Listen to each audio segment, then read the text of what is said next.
Breaking developments are unfolding in a case that has quietly grown into one of the most unsettling investigations of the year.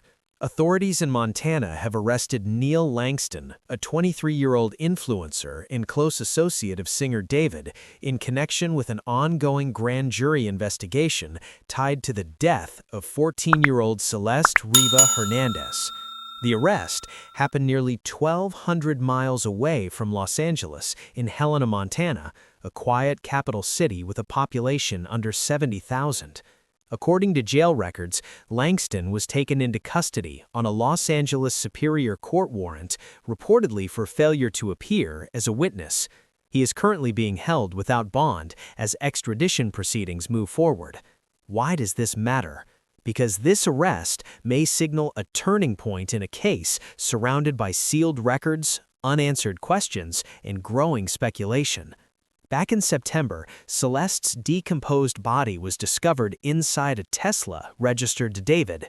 The vehicle was located near a rental property connected to the singer. While David has not been charged and has not been formally named as a suspect, the discovery triggered a deep investigation by the LAPD Robbery-Homicide Division. In recent months, multiple reports suggested that a grand jury was convened to hear evidence related to Celeste's death. At first, it was unclear whether the grand jury was merely investigative or had the authority to return criminal indictments. Later reporting suggested it may indeed be an indicting grand jury, meaning criminal charges could result.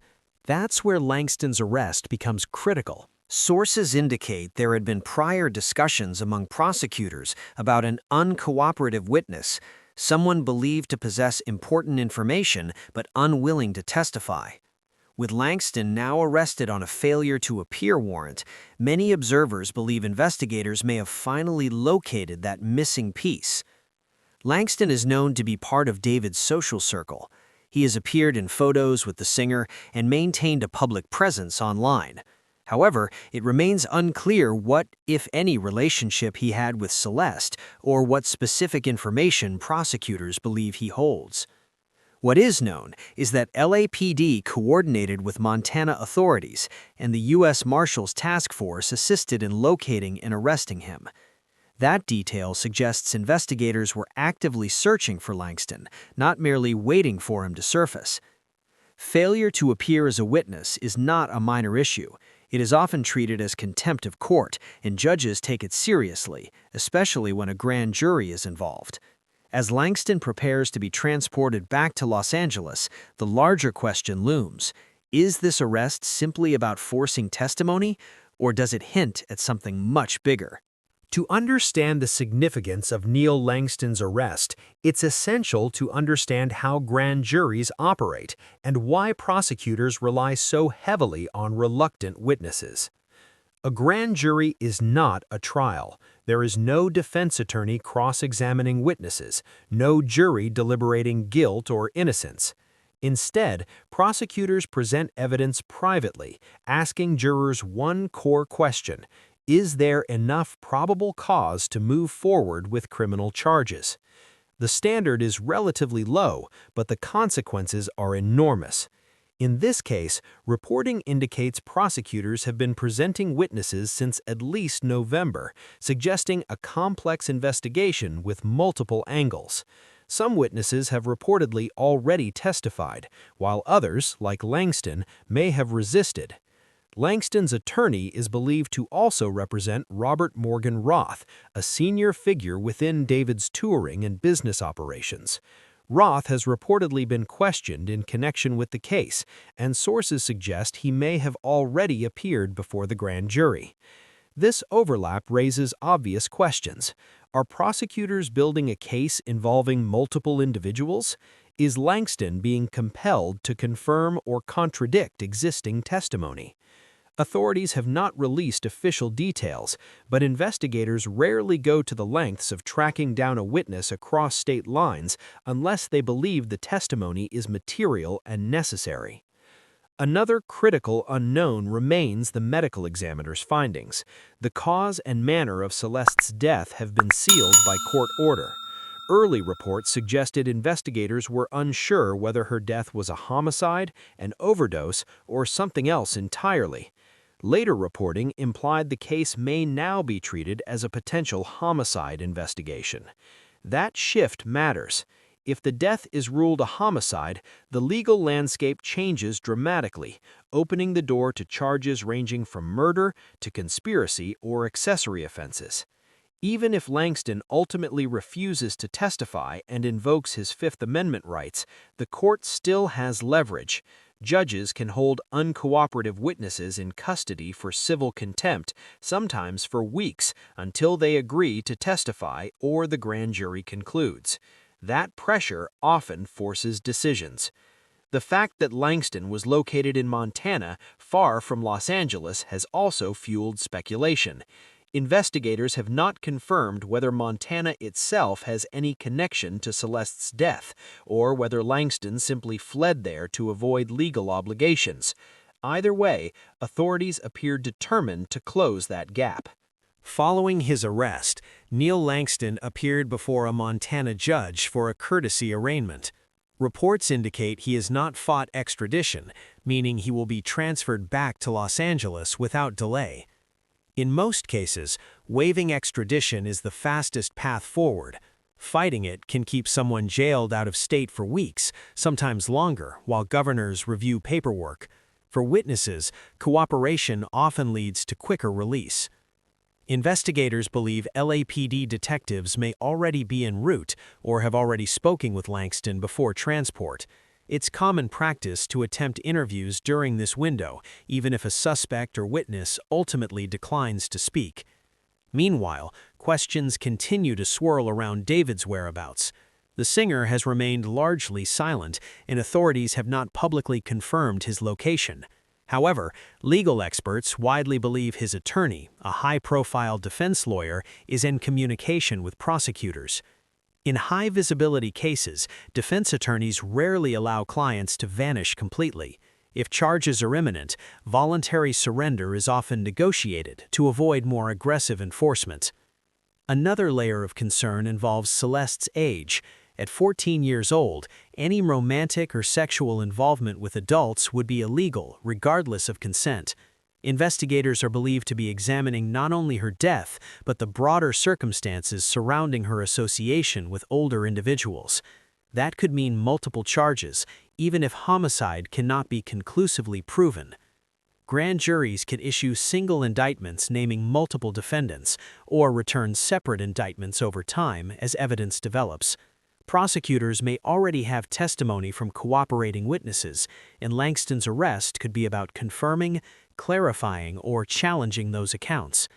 Despite intense public interest, most details remain sealed. Grand jury transcripts are confidential, and medical examiner records will stay sealed unless a judge orders otherwise.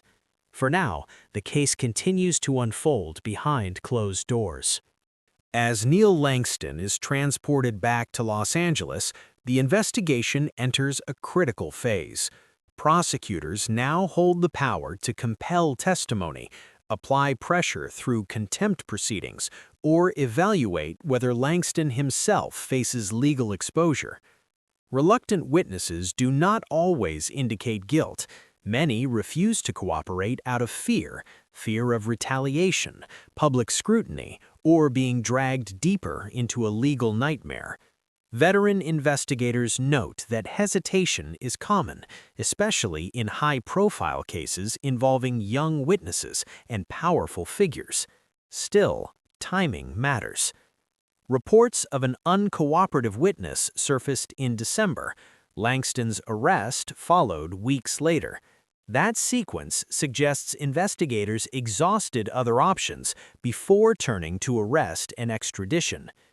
The presence of the U.S. Marshals Task Force further underscores the seriousness of the situation. Marshals specialize in locating individuals who actively avoid court obligations. Their involvement implies intent, not coincidence. What remains unknown is whether prosecutors are closing in on a final theory or still assembling fragments of a much larger puzzle. If an indictment is returned, the public may finally learn key facts: whether Celeste's death is officially classified as homicide, whether multiple individuals are charged, whether sealed records will be partially unsealed. Until then, silence dominates. What is clear is this: the arrest of Neil Langston is not an isolated event. It is part of a broader legal strategy, one that suggests investigators believe crucial information still lies just out of reach, and now they are determined to bring it into the light. As the grand jury proceedings continue behind sealed doors, recent reporting suggests that investigators are not slowing down. In fact, they may be narrowing their focus. Sources close to the case indicate that additional witnesses have been subpoenaed, with testimony expected to extend into the coming weeks. This alone signals that prosecutors believe there is still critical information left to uncover. One of the most telling recent developments is the continued sealing of the medical examiner's findings.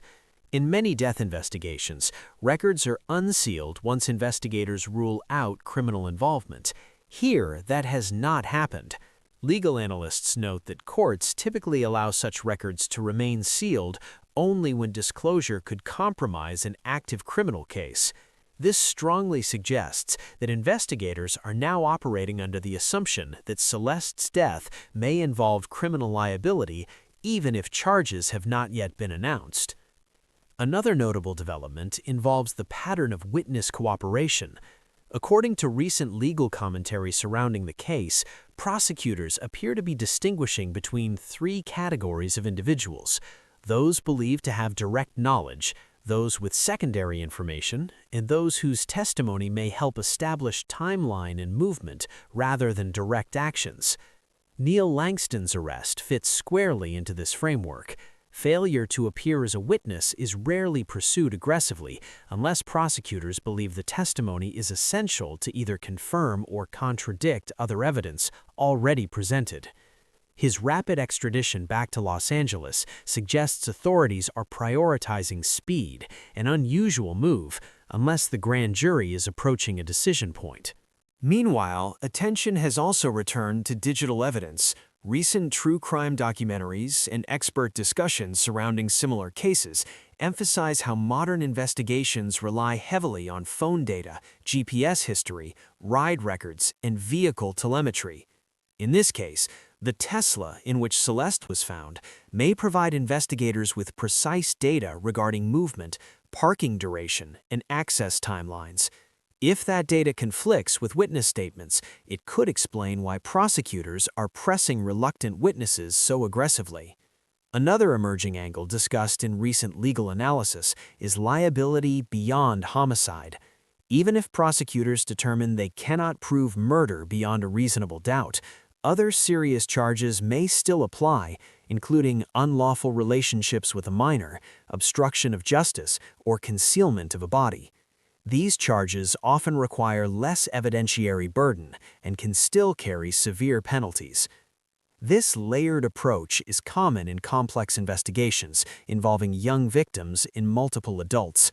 Prosecutors often build outward, starting with the clearest violations, then moving toward more serious charges as cooperation increases. There is also growing discussion about whether multiple indictments could be returned simultaneously. Legal experts point out that when a grand jury hears evidence against several individuals, prosecutors may choose to indict more than one person at the same time to prevent coordinated defenses or witness interference. Despite widespread speculation, authorities have remained disciplined in their silence.